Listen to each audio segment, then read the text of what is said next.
இல்பொருள் உவமை அணி.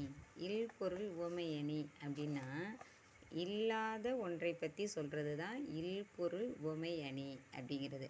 இங்கே எடுத்துக்காட்டு என்ன கொடுத்துருக்காங்க? மாலை வெயிலில் மழை தூறல் பொன்மழை பொழிந்தது போல். அதாவது மாலை நேரத்தில் மழை பொன்மழை அப்படின்னா தங்கமழை பொழியும் அப்படின்னு சொல்லியிருக்காங்க, பொழிகிறது போல். அதே மாதிரி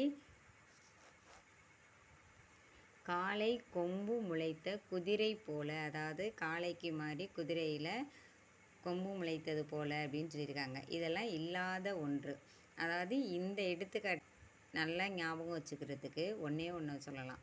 என்ன அப்படின்னா இல்பொருள் உவமையணி. இதுக்கு எடுத்துக்காட்டு காணல் நீர். காணல் நீர் அப்படின்னா இப்போ ரோட்டில் போகிறோம் அப்படின்னா எட்டி போகிறப்ப அந்த ரோட்டில் தண்ணி கிடக்கிற மாதிரி இருக்கும். அந்த தார் ரோட்டில், சிமெண்ட் ரோட்லலாம் கிட்டத்தில் போய் பார்த்தோம் அப்படின்னா தண்ணி இருக்காது. அதுதான் இல்லாத ஒன்று இருக்கிற மாதிரி காட்டுறதுக்கு பேர் தான் இல்பொருள் உவமை அணி. நன்றி.